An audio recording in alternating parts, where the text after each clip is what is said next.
What's up, everybody? Happy Monday. Hope all you're having a great day so far today. Hope you all had a great weekend.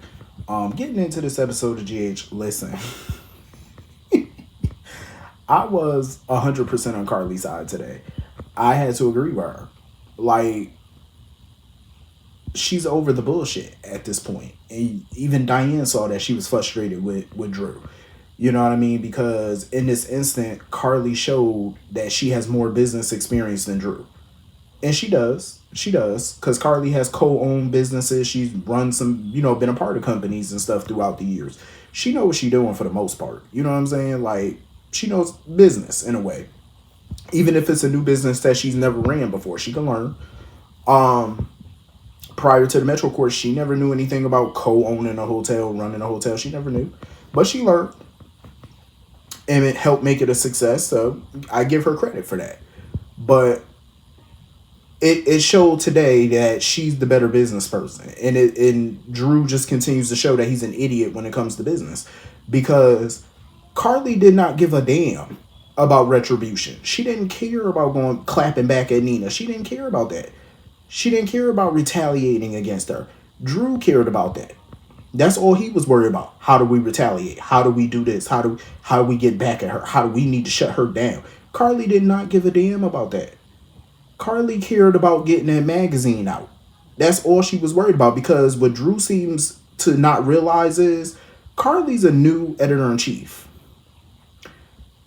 You had business associates, you had advertisers all ready to pull their business from her. But a lot of them stayed because of promises that she made, because of BLQ interfering, all of that stuff. So this first issue under her regime has to be a success. And if it's not, she will lose. Crimson will go under if this first issue under her leadership is not a success. It'll be bad. It'll be a poor representation of her. You know what I'm saying? It's like, this is on her. If this magazine, if this new issue don't come out good, if it comes out and it's a flop, that's on her. You know what I mean? So that's what she's worried about. She got her eye on the prize. And that's making sure this magazine gets out on time and is a success. So I totally understood where she's coming from. She don't care about Nina at this point. She's sick of the drama with her.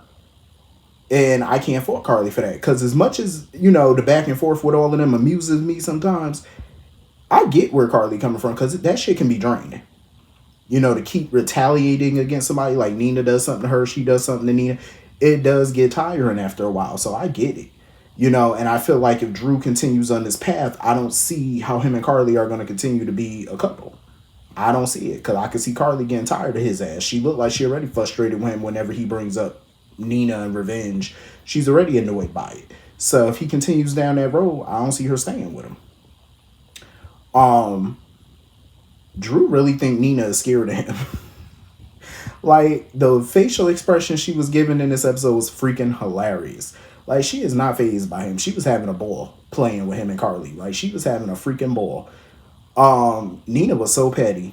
Like, to pay that guy to prolong the work on the offices and stuff, that shit was hilarious. Like, she gave that man a crispy $100 bill too. But I feel like if Drew continues down this path of trying to destroy Nina, I feel like it's going to destroy him further.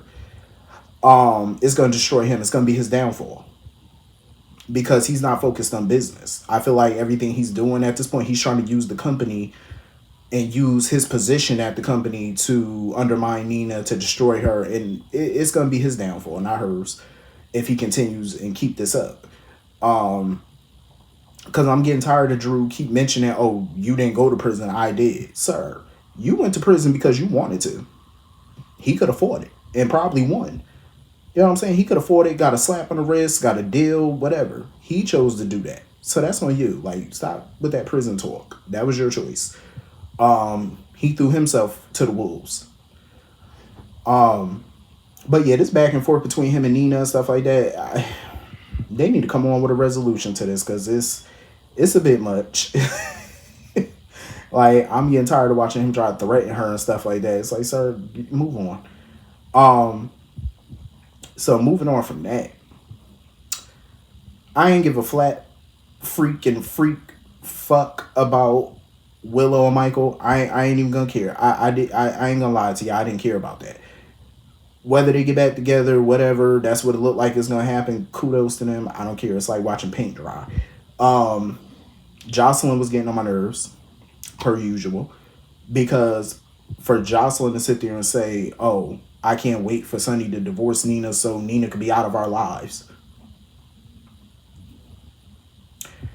Whether Sonny decides to stay with Nina or not has no bearing on Jocelyn. None whatsoever. She has no relationship with Sonny. She's barely around him, and the only time she is because of Avery and Donna. That's it. So it really shouldn't matter whether he stayed with her or not. It has nothing to do with her. She need to mind her little business and focus on her boyfriend. That's what she need to focus on. Um, I ain't gonna lie though, that tea that Dex made, that I think it's peppermint and chamomile or something like that. I forgot what it was, but it did sound good though. I ain't even gonna front because I am a big tea drinker. I love my tea, and that do sound good. I never tried peppermint in tea. I never tried it. I gotta try that. That do sound very good.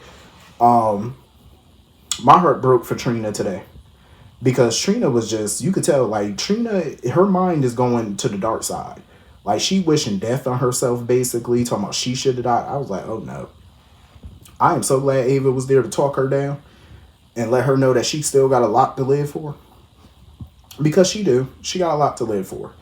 You know, I know she going through it because, you know, Spencer was a big part of her life, but at the end of the day, she still got a lot to live for. Like, you still got a bright future ahead. She's young. You know, she's only 20, about to be, what, 21? Like, you're young. Like, you got a lot to live for. So I'm glad, you know, at least she got Ava and stuff there to talk, you know, to talk to her and help her through this. Because that's a lot, you know, and I really felt bad for her. Because you could see, like, Spencer, his presumed death has taken its toll on her, you know. That's, I feel like she need grief counseling or something. I feel like she do. I mean, it's good for her, you know, to have Curtis and Portia and stuff to talk to, and Ava. I think she need to talk to somebody that don't know her. You know, like maybe she need to talk to Kevin or something like that. I don't know. She need to book a session because her mind just seemed like it's going to dark places. You know, and that's not good. That's not a good place to be. I'm just saying. Um, you know how emotional she was when she dropped that painting and broke the frame and stuff.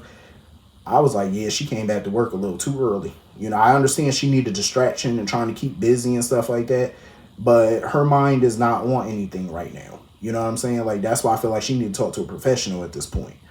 I think talking to a professional could really help her. It could shed light on things. You know what I mean? Like, give her a new purpose, give her a new perspective. And I think that's what she needs. So anyway, moving on from that. Um, Listen, Sonny is about to get in Deck's ass at this point because now that Brick done gave him confirmation about the money, and all the money that he got into his accounts were right around the time Sonny got attacked. So that's definitely not looking good for him.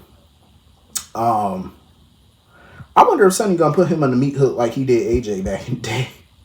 Didn't he Ray do that or something like that? Did he? I think he did put him on the meat hook before. I think when he thought he was that serial killer or something like that. Um, I think he did. I can't remember. But yeah, it's not gonna be good for Mr. Dex. Dex better fess up and tell Sonny the whole truth.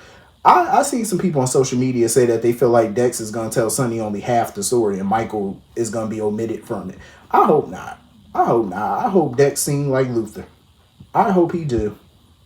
You know what I'm saying? I hope he snitch and just tell Sonny everything. It's time for this to come out. It's February sweeps. It's time for this to come out. Like, I'm ready for Michael and Sonny to have a showdown. It needs to be done. Because some people talking about, oh, Sonny don't need to know. Yes, he do. Yes, he do.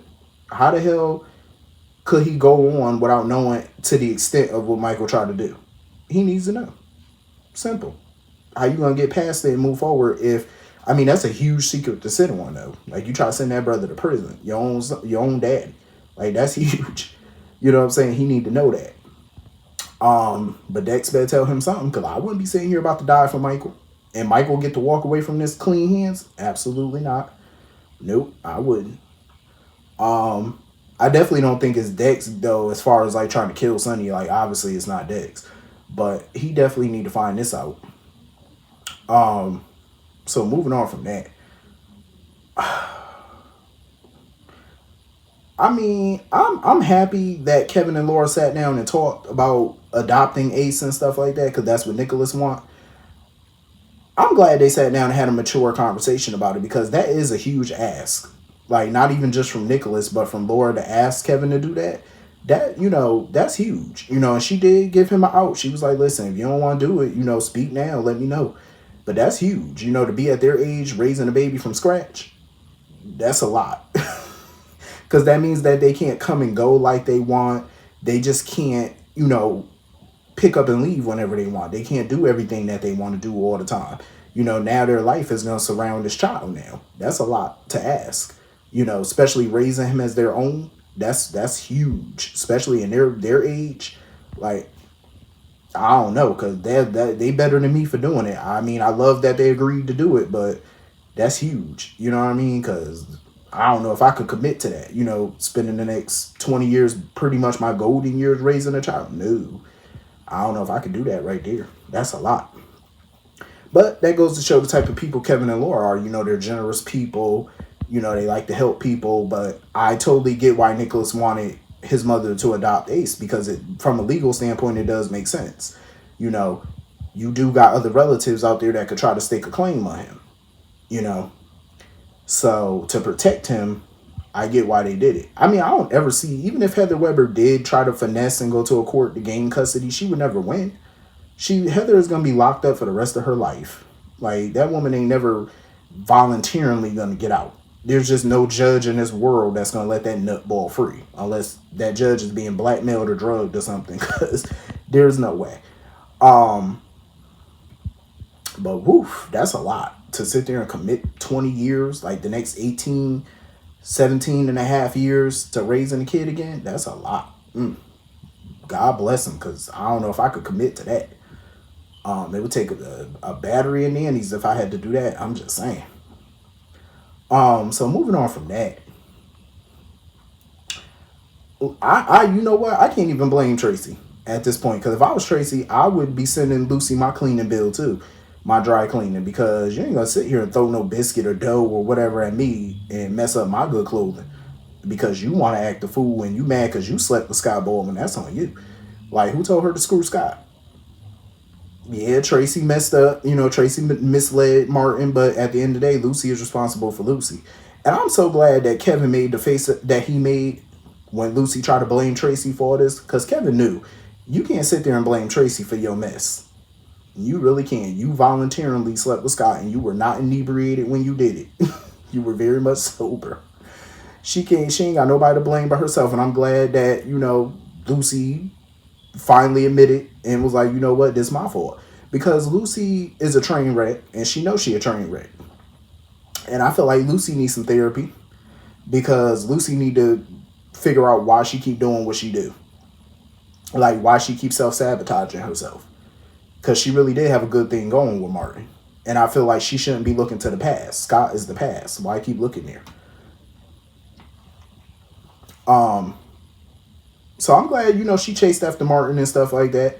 But at this point, I don't know. She just may need to give Martin his space. Cause I feel like that's a big part of why he leaving town for a little while or whatever like that, to clear his mind and stuff like that. She just need to get that man some space and stay away from Scott in the process. Lucy got some soul searching to do all on her own. I like the little friendship between Tracy and Gregory.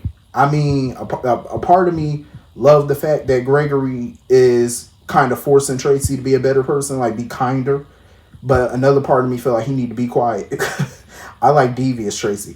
Tracy had me on the fucking floor when she was laughing at Lucy for sleeping with Scott. That shit was hilarious. But I am glad that, she's there for Gregory and whatnot because he feel like she the only person that don't treat him like he's sick. But I am glad that he gonna move in with Finn and whatnot and, allow his kids to help take care of him because it's getting close to that point where he can't take care of himself. So I'm glad that he's at least, letting his guard down and allowing them to, look after him because At this point, he ain't got no option. Like, it's either that or you're gonna be in some type of care facility. So I say, why not? Let him do it. So anyway, this is pretty much the whole episode. Hit the comment section, let me know what you all thought, and I will see you all later. Have a great night. Peace.